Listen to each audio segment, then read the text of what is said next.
Even with the high interest rates, higher cost of home insurance, and other effects of inflation, Gen Z is buying homes. Yes, it's true, and they're buying more than ever. It's looking like they're avoiding big cities in New York and California, according to the latest report. Lending Tree saying Salt Lake City, Oklahoma City, Birmingham, Alabama are the most popular metro areas that Gen Z homebuyers flocked to last year. Of course, San Francisco, New York, San Jose, and Los Angeles were the least popular for obvious reasons. Personal finance expert and Your Moneyline CEO, Peter Dunn, is with me right now. Peter, good to see you as always.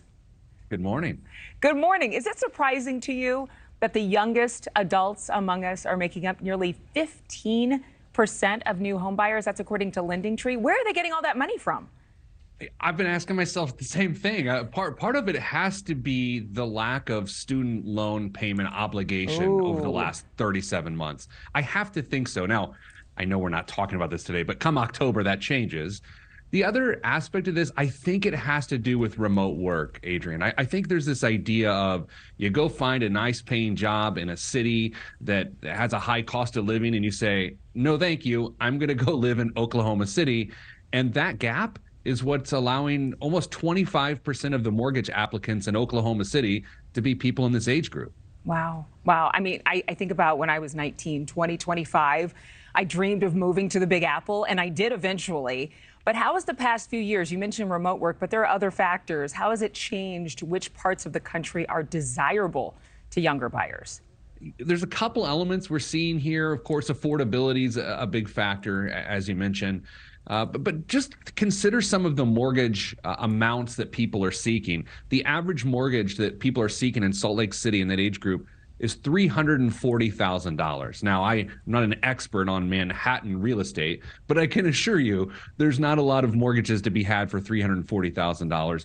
Also, the blend of being able to go outside and explore the wide, vast outdoors and have a metropolitan feel like Salt Lake City does, I think that contributes to it as well. You know, I would think that this is changing the landscape for real estate companies nationwide. I mean, more and more people during the pandemic, they actually went to these more rural communities where they could have some peace and quiet away from big cities, which might have been more restrictive and just more chaotic during that time. Yeah, I live in the Indianapolis area, which is number 4 on the list of where people in Gen Z are buying homes. And Adrienne, the factor that you see here is it's like, hey, there's still a cornfield that could be turned into a neighborhood. And the same is true in Oklahoma City, Birmingham, and there's not exactly cornfields in Salt Lake City, but there is a lot of open space where they're building houses. If I was a Gen Zer, Peter, I would grab a couple of my girlfriends, pool my money together with theirs, and actually move into a home so that we could all share in the equity of owning a home. But is that good advice now? What other advice maybe applies to that generation as opposed to others? Potentially. I mean, it often starts with your credit score. I have to think that the increased focus on financial literacy has contributed to this to some degree. A lot of people that age for decades haven't been able to buy any homes because they don't have any credit. So I think, Adrienne, to your point of building equity, building credit, it's an important factor in here. The average down payment can be pretty different as well. It's usually about 10% is what this study taught us. So $30,000 was the average down payment in Salt Lake City in 2022 for this age group, which I guess gets to your first question. Where in the world is that money coming from? Yeah, hello. I'm curious. I'm like, is it really lucrative? Do you have some type of influencer deal? And then all of these young people are coming up with a house? I don't know. I'll tell you, there was a huge trend years ago where parents would just gift down payments. I'm not sure whether that's still a thing, family money gift down payments. But even in the Midwest, the average down payment's closer to $18,000 to $20,000. Oh my gosh. That's still a lot of money for a 22-year-old.